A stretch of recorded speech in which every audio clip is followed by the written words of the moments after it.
Policiais notaram um Chevy Impala prateado que estava dirigindo pela estrada e estava faltando um pneu dianteiro. E a janela traseira foi alvejada.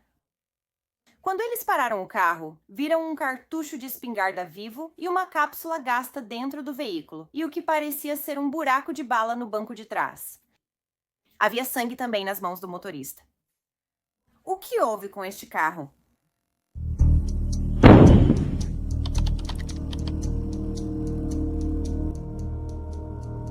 Bem-vindo a Sou Cassie e este é um mundo perverso. Se é novo por aqui, obrigada por visitar o canal. Se você já é inscrito, obrigado por voltar. E se pensava estar frustrado com os serviços de proteção à criança, espere até ver este vídeo. Você vai ficar furioso? Pelo menos eu fiquei enquanto montava este caso. Quanto mais eu lia sobre isso, mais enfurecida eu ficava. Eles falharam miseravelmente com essa criança. Miseravelmente, como fazem com muitos outros casos que mencionamos. Este, por algum motivo, foi especialmente enfurecedor porque havia tantos sinais de alerta e tantas bandeiras vermelhas. E eles simplesmente não ouviram. Havia tanto que poderia ter sido feito para proteger Eli, mas não foi. Esta é a história de Eli Hart. Eli Hart nasceu em 15 de dezembro de 2015 em Mound, Minnesota. Sua família diz sobre ele que seu sorriso e risada sempre iluminavam o ambiente. Ele era um menino alegre, bobo e carinhoso. Não tinha um pingo de maldade em seu corpo. Ele também adorava brincar com carrinhos de fósforo e queria ser bombeiro quando crescesse. Ele nasceu com uma rara desordem genética. É chamada de síndrome de Townes-Brocks. Isso pode causar anormalidades nos órgãos. Ele, no entanto, era um menino pequeno, bastante ativo e saudável além disso. Ele precisava usar aparelhos auditivos e também precisava fazer acompanhamento regular com médicos para garantir que sua condição não estava piorando. Os pais de Eli eram Julissa Thaler e Tori Hart. Eles se conheceram em 2013, quando tinham 19 anos. Agora, Julissa tinha problemas de saúde mental desde que tinha apenas 13 anos. Tori disse que Julissa estava bem. Isso até ela engravidar em 2015 com Eli, e ela parou de tomar seus medicamentos e nunca mais voltou a usá-los. Não é preciso dizer que o relacionamento deles começou a se deteriorar e Tori acabou se mudando da casa que compartilhavam em 2016. Quando ele fez isso, Julissa registrou uma queixa de abuso doméstico contra ele, e essa foi a segunda vez que ela já havia feito isso anteriormente enquanto ele morava lá. Julissa contou à polícia que Tori a machucou durante uma discussão e ameaçou atirar nela com uma espingarda. Porém, devido à falta de evidências dos supostos acontecimentos, a polícia não apresentou acusações. Depois que Tori e Julissa terminaram, Julissa foi morar com sua avó, Linda Genrich. Linda disse que inicialmente acreditou nas histórias de Julissa sobre os maus tratos de Tori. Mas depois ela descobriu que Julissa mentiu sobre muitas coisas e que ela era super manipuladora. Outra vez, Julissa contou à polícia que Tori havia ameaçado matá-la se ela o deixasse. Porém, 3 dias depois, ela retirou a queixa. Ela disse à polícia que, por causa de seus problemas de saúde mental em andamento, ela frequentemente culpava Tori por coisas que ele nunca fez. Então, Julissa já tinha problemas desde o início de sua vida. Ela começou a beber quando tinha apenas 13 anos de idade. Ela também começou a abusar de opiáceos aos 16 anos, bem como sedativos aos 20 anos. Ela foi repetidamente hospitalizada e tratada. Ela foi diagnosticada com no mínimo 2 transtornos de personalidade. E quando ela tinha apenas 21 anos, ela disse que usava dietilamida do ácido lisérgico diariamente. Em 2015, ano em que Eli nasceu, a Proteção à Criança recebeu o primeiro relatório sobre Julissa. Suspeitava-se que ela havia exposto Eli a drogas mesmo antes de dar à luz a ele. Agora, em Minnesota, pais solteiros não têm direitos de custódia. Julissa tinha a guarda total de Eli, apesar de ter um caso aberto no Serviço de Proteção à Criança. Tori não tinha. Ela tinha. Mas ela consegue manter a guarda total porque ela é a mãe. E é tudo o que Minnesota se importa, eu acho. Tori conseguiu visitar Eli, isso até 2019. Julissa decidiu aparecer no casamento da irmã de Tori, completamente sem ser convidada. Ela também alegou que Tori colocou uma bomba de pregos em seu carro e chamou a polícia. E isso é engraçado. Tudo que a polícia encontrou foi uma garrafa de água cheia de pregos. Acho que isso é a Julissa tentando montar algo que pareça ser uma bomba de pregos. Apesar de Tori morar longe, Julissa conseguiu usar este relatório para obter uma ordem de restrição contra ele. O pobre coitado não tinha nada a ver com isso. Ela pegou uma garrafa de água, jogou pregos nela, colocou no carro dela, chamou a polícia, culpou ele. E ele é punido? Meu Deus. Tori não conseguia entrar em contato com ela e mantinha Eli afastado também. Nenhuma acusação foi feita, pois, como mencionado, Tori morava a 2 horas de distância e não tinha envolvimento no caso. No entanto, um juiz ordenou que ele ficasse longe da Julissa por 2 anos. Então, em 2021, Eli foi retirado novamente dos cuidados de Julissa, mas desta vez ele foi colocado em um lar adotivo. Por que os tribunais não colocaram Eli com seu pai, você pergunta? Bem, é porque Julissa continuava fazendo alegações contra ele de abuso. Ela escreveu uma carta para um dos juízes protestando que ela era uma mãe incrível que sempre colocava seu filho em primeiro lugar. Em 2020, Julissa se mudou para Farmington, Minnesota, onde continuou a ter muitos colapsos mentais ao longo de 2020 e 2021 e além. Uma vez ela deixou Eli nu na casa, cercado por um monte de ovos quebrados que haviam sido espalhados por toda parte, e o banheiro do andar de cima estava inundando. Não fazia ideia do que ocorria naquela casa extremamente bagunçada e repleta de lixo em decomposição. Poucos meses após o incidente, ela ouvia vozes em sua mente dizendo para se matar. Em outra visita de assistentes sociais, Eli estava sozinho em casa, com cortes, cabelo emaranhado e sem aparelhos auditivos. Então, em janeiro de 2021, como eu disse, Eli foi colocado em um lar adotivo, o que felizmente o levou para morar com a família. Era o primo de Julissa, Steven Kronberg, e sua esposa, Nikita, e eles amavam o menino. Disseram que ele era muito doce. Então, para ter ele de volta, Julissa tinha algumas coisas que precisava organizar e alguns requisitos que tinha que cumprir. Era simples, ela precisava tratar e estabilizar sua saúde mental. Ela precisava garantir que poderia atender às necessidades médicas de Eli e precisava manter uma moradia limpa e estável, bem como um emprego estável. Ela também precisava se manter livre de drogas e realizar testes antidrogas aleatórios. A pobre Tori estava tentando obter a custódia de Eli, e ele até passou por avaliações de paternidade e psicológicas e testes de drogas, nenhum dos quais mostrou qualquer preocupação. Enquanto isso, Julissa nada fez para melhorar sua situação. Nos próximos 11 meses, ela negaria qualquer irregularidade e se fixaria novamente no fato de que Tori queria machucá-la. Não o contrário, Tori queria feri-la. Ele só queria o filho, não se importa com o que acontece com você. Julissa frequentemente ignorava as instruções dos assistentes sociais, mentia e implorava para ter Eli de volta. Julissa tinha visitas supervisionadas com Eli, e em uma dessas visitas, ela disse a ele que estava vivendo de Mountain Dew e cigarros e que simplesmente não conseguia funcionar. Ela estava perdida, desabafando com seu filho pequeno que não deveria ser envolvido nisso. Ele não precisa participar disso, não sabe do que você fala e isso o deixa instável. Em uma casa com você, a polícia visitava a casa de Julissa até 2 vezes por semana. Ambulâncias também foram chamadas várias vezes ao endereço dela, após desmaios ou outras queixas de saúde. Presumo para evitar problemas. A polícia também apareceu algumas vezes porque os vizinhos reclamaram de barulhos e gritos vindos do apartamento da Julissa. Eli percebia que havia algo errado com sua mãe. Ele estava muito desconfiado de Julissa. Durante as visitas supervisionadas, se escondia atrás dos móveis e se recusava a falar com ela. Após as visitas, ele costumava ter acidentes no banheiro. Julissa também estava sempre faltando ou adulterando os testes de drogas que ela foi instruída a fazer. Uma trabalhadora de proteção à criança chamada Beth Denner assumiu o caso em julho de 2021. Neste ponto, Julissa também havia parado de ir à terapia. Ela também havia se mudado para 4 casas diferentes em apenas 4 meses.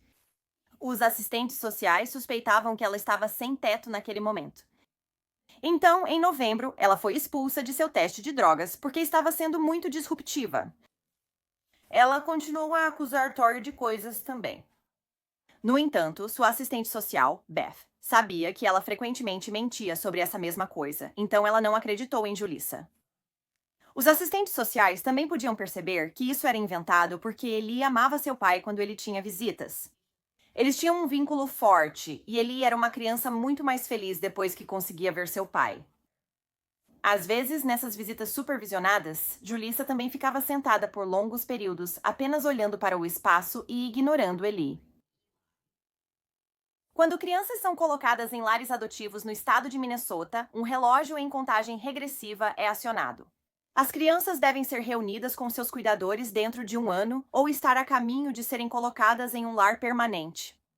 Em novembro de 2021, Beth, a assistente de proteção à criança, ainda tinha preocupações, mas disse que sentia que Julissa estava cumprindo parte do plano.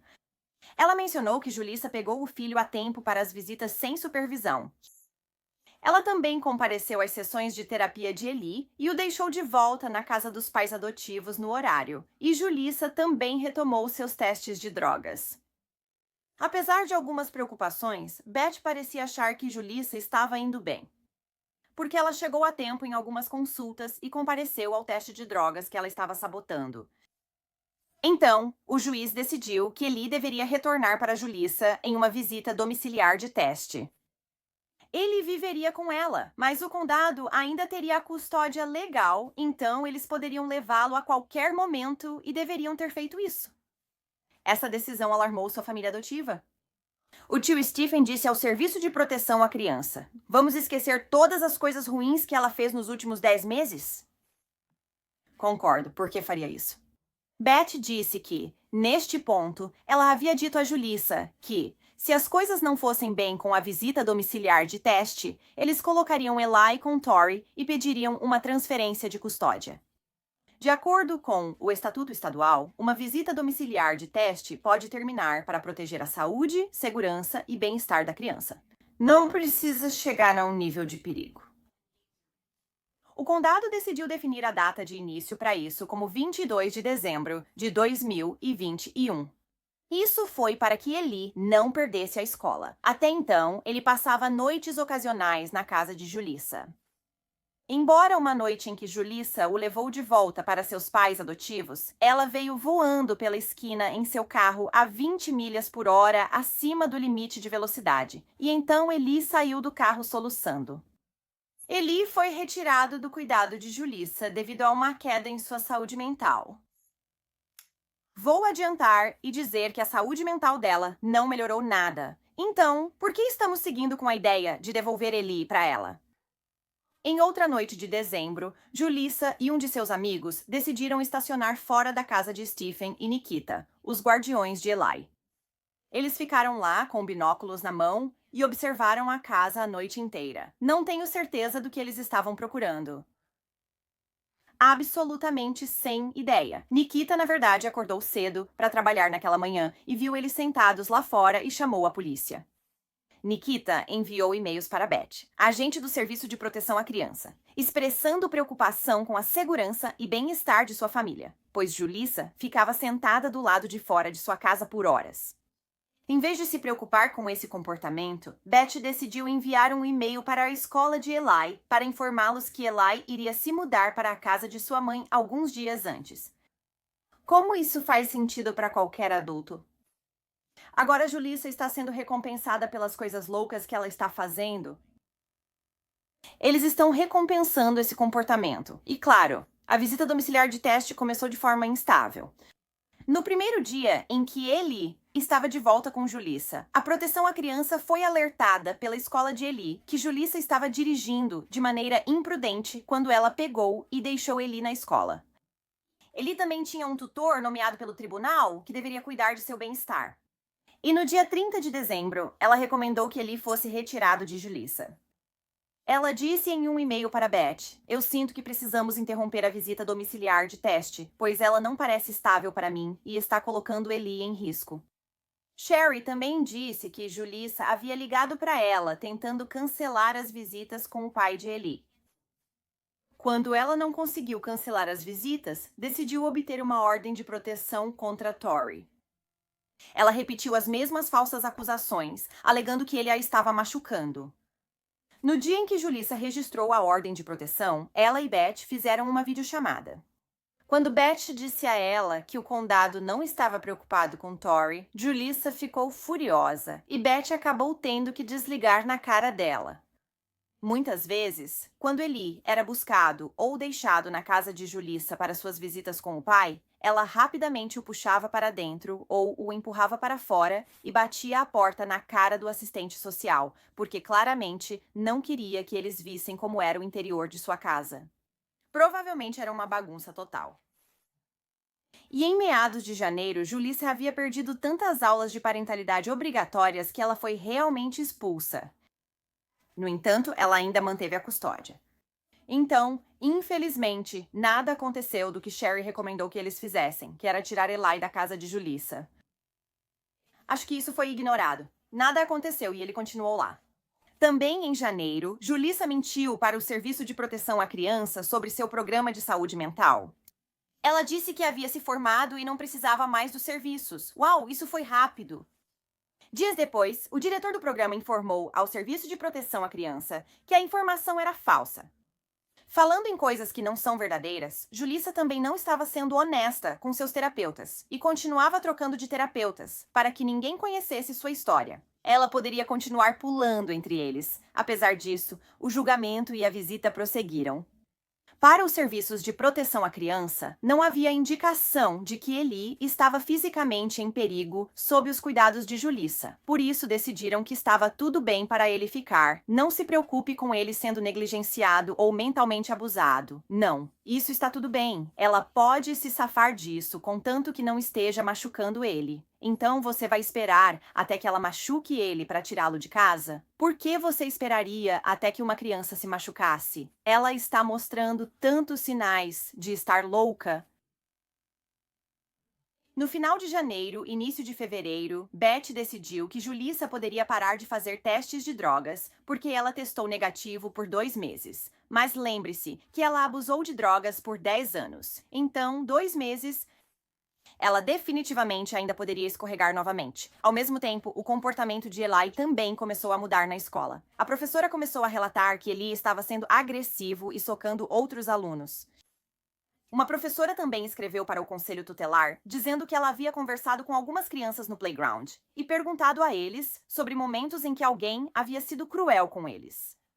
Eli contou à professora que sua mãe havia sido cruel com ele e que ela frequentemente o empurrava. Quando a professora enviou este e-mail, sabe qual foi a resposta de Beth? Você não vai gostar. Agradeço a atualização e é interessante que ele faria essa afirmação. Não é algo que o Serviço de Proteção à Criança consideraria como um relatório de maus tratos. No entanto, eu quero que você continue documentando tudo. Algumas semanas depois, a terapeuta de Eli também enviou um e-mail para Beth. Neste e-mail, ela disse que houve um momento em que Eli se escondeu em um armário depois que sua mãe começou a se confrontar com a terapeuta. No início de março, houve outro relatório escolar de Eli. Eli havia contado aos seus professores que sua mãe havia agarrado seu pulso e apertado muito forte, mas o conselho tutelar não fez nada a respeito disso. Ela tentava recuperar a guarda de Eli, então deveria estar em seu melhor comportamento. Mas ao invés disso, Julissa estava enviando e-mails para Beth dizendo que Eli não verá Tori uma vez que ela recupere a guarda. Nada mudou. Nada melhorou. Talvez ela tenha ficado 2 meses sem usar drogas ou comprado urina falsa, não sei. Nada mais mudou. Então por que a custódia do Eli mudou? Ótima pergunta, Cassie. No início de março, Tori entrou com um pedido de custódia de seu filho no Tribunal de Família do Condado de Hennepin. Julissa respondeu a isso entrando com outra ordem de proteção contra ele, novamente com muitas acusações falsas. Na ordem de proteção, Julissa citou que Tori diria a Eli que faria a mamãe desaparecer se ele conseguisse a custódia. E claro, ela culpou Tori pelos problemas de comportamento de Eli na escola. O tribunal rejeitou essas alegações. No entanto, apenas o arquivamento disso significava que Tori não poderia mais receber assistência pública em seu caso de custódia. Agora, Beth admitiu que Julissa estava muito doente mentalmente, mas em outro e-mail para um colega de trabalho, Beth disse que a criança tem ido à escola. Ela cooperou com uma visita ao pai na semana passada, a criança ainda está indo à terapia, basicamente é o que ela é obrigada a fazer neste ponto. Não é ela se comportou bem em uma visita ao pai uma vez, basicamente isso é apenas metade dos requisitos. Se é isso que você quer dizer, basicamente, eu não acho que basicamente seria bom o suficiente para você conseguir a custódia. Mas houve uma audiência no dia 30 de março para ver se eles poderiam encerrar o caso ainda. Basicamente, devolver a custódia à Julissa e encerrar a situação. Naquela audiência, um trabalhador do Departamento de Crianças e Famílias expressou preocupação de que Eli não estava seguro aos cuidados de sua mãe. Beth, por outro lado, estava instigando o juiz a prosseguir e encerrar o caso. O juiz decidiu não encerrá-lo e mantê-lo aberto, e haveria outra audiência judicial em maio. No entanto, manter este caso de proteção à criança aberto era tanto uma coisa boa quanto ruim. Julissa ainda não havia recuperado a guarda permanente. Eles ainda poderiam levá-lo a qualquer momento. No entanto, Tori, que estava tentando obter a custódia de Eli, não conseguiu fazê-lo. Até que o caso de proteção à criança fosse encerrado no início de maio, Beth registrou outro relatório no tribunal, embora tenham listado preocupações contínuas em relação ao bem-estar mental e emocional de Ellie. Ela também citou que as tentativas estagnadas de Tori para obter a custódia eram outro motivo para encerrar o caso. Não tenho certeza se entendo o raciocínio aí. A partir daquele momento, Beth não queria mais nada com Julissa. Antes da próxima audiência de custódia, em maio, ela deveria ter uma última visita com Julissa e Eli, mas Julissa decidiu cancelar e Beth nunca remarcou. Julissa também deveria ter retomado suas aulas de parentalidade, mas Beth nunca verificou se esse era o caso. Beth nem mesmo queria mais buscar Eli com a mãe para levá-lo às visitas ao pai, porque Julissa sempre ficava tão irritada. Ela não queria lidar com isso, então enviou outra pessoa dos serviços de proteção à criança, Amy Horn, para buscar Eli. Quando Amy chegou lá, ela disse que Eli tinha olheiras ao redor dos olhos e parecia que não tomava banho há dias. Ele também contou a ela que ele e sua mãe dirigiam o carro a noite toda. Amy também encontrou Julissa em um McDonald's, em vez de em sua casa, o que a fez preocupar que talvez Julissa estivesse sem casa novamente. Como Beth já havia apresentado relatórios ao tribunal, acredito que ela estava com preguiça de atualizá-los com todas as novas informações. O juiz aceitou a recomendação do Serviço de Proteção à Criança para encerrar o caso. E o caso de Eli foi encerrado em 10 de maio. Julissa agora tinha a guarda total de Eli. 10 dias após o encerramento do caso de proteção à criança, 5 meses depois do início da visita domiciliar de teste de Eli, a polícia parou Julissa enquanto ela dirigia sem um pneu dianteiro do lado do motorista. Era apenas a roda. Quando a polícia a parou, ela parecia muito desarrumada e eles notaram que ela tinha sangue nas mãos, rosto, roupas e cabelo.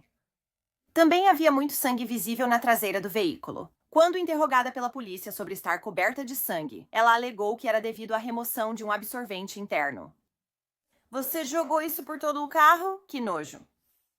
Os policiais também notaram uma substância parecida com carne no carro e questionaram a mulher sobre isso.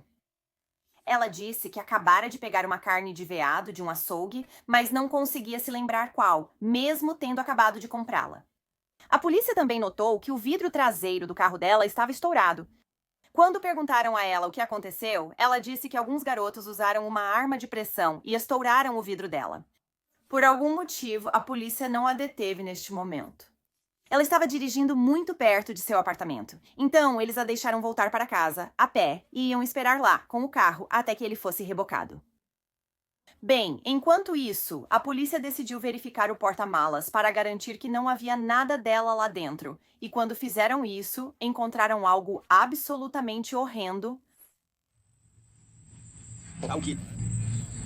Há sangue por todo o carro. Meu para-brisa está quebrado e estou sem um pneu porque alguns garotos estavam atirando no meu carro. O que parece ser sangue ali dentro. Não é sangue, é carne de veado. Eu tinha um grande vega e tem uma fazenda por aqui que faz carne e hambúrgueres. Cartuchos de espingarda espalhados. Puta merda. Temos um corpo. Tudo bem, vamos cobri-lo. Era o corpo de Eli crivado de tiros.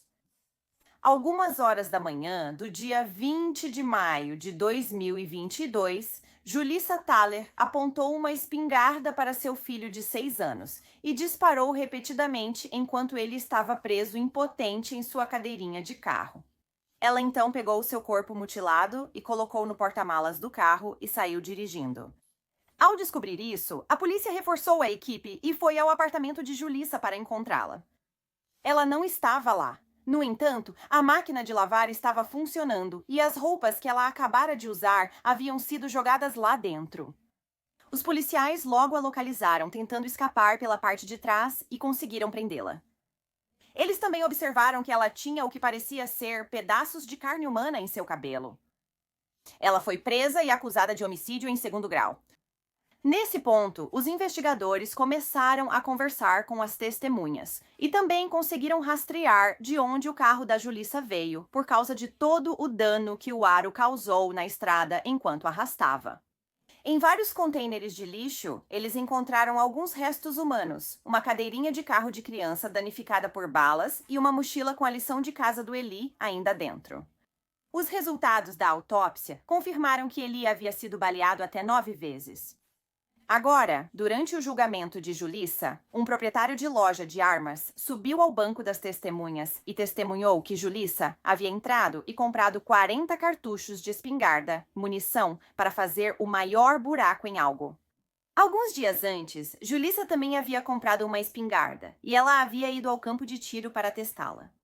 Ela disse ao namorado que só queria a arma para proteção, nada mais.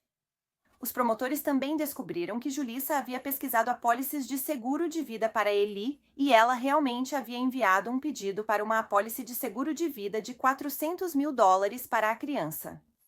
Porém, nunca havia sido aprovado anteriormente. Ela também pesquisou coisas como quanto sangue uma criança de 6 anos pode perder, como manter a criança longe do outro pai, como fingir estar em casa para a polícia, mortes acidentais qualificadas e quanto o seguro de vida paga por uma criança morta. A única estratégia que a defesa poderia criar era, se ela tivesse feito isso, por que ela não teria escondido sua identidade? Problemas de saúde mental explicam isso. O julgamento de Julissa ocorreu em janeiro passado. O ex-namorado de Julissa testemunhou em seu julgamento. Robert namorava Julissa na época do incidente. Eles se conheciam desde o ensino médio. No entanto, eles não se reconectaram até 2022 para usar drogas juntos. Ela não estava ficando limpa após os testes de drogas, estava usando novamente ou usando urina falsa. Ele foi originalmente preso junto com Julissa em conexão com a morte de Eli. No entanto, ele foi liberado muito pouco tempo depois, pois todas as evidências estavam contra Julissa. Robert disse que tinha ido com Julissa buscar Eli, de 6 anos, na escola no dia anterior. Ele disse que quando chegaram em casa, comeram pizza e brincaram com alguns gatinhos que Julissa tinha no apartamento e estavam se preparando para jogar Xbox, quando, de repente, as coisas tomaram um rumo diferente.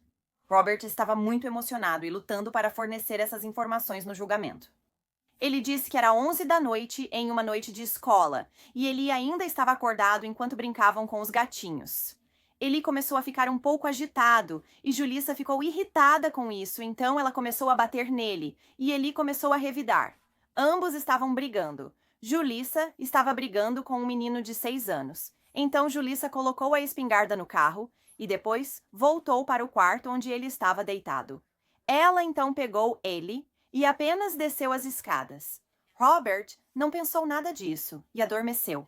Ele então acordou na manhã seguinte, entre 8 e 8:30. Nesse ponto, Julissa havia retornado para casa. Robert perguntou a ela onde tinha estado e ela respondeu que tinha que fazer algo. Ele assumiu que Eli estava na escola. Naquela época, Julissa mencionou algo sobre a polícia e ele a questionou. Ao saírem do apartamento, com a polícia se aproximando, ela ainda não contava a Robert o que ocorria. Robert afirmou ter ido com Julissa quando ela comprou a espingarda e ao campo de tiro, mas ela disse que era para proteção e ele não tinha motivo para duvidar. Estou curiosa porque Robert decidiu ficar lá quando Julissa começou a bater em Eli ou porque ele não fez nada a respeito. Mas Robert também havia dito à polícia anteriormente que pensava que não havia como Julissa machucar Eli, porque ela era uma pessoa doce. Ela é muito astuta e manipuladora. É o que ela é. No julgamento de Julissa, os membros da família puderam subir e ler suas declarações de impacto na vítima. Torrey Hart disse que ele realmente gostava de ser sociável, conversar e brincar com os outros. Ele estava sempre muito feliz, extrovertido e sempre cheio de energia. Eli sempre amou fazer bolhas de sabão, pescar, balançar nos balanços do parque e comer almôndegas no Carbones. Ele era tudo para mim.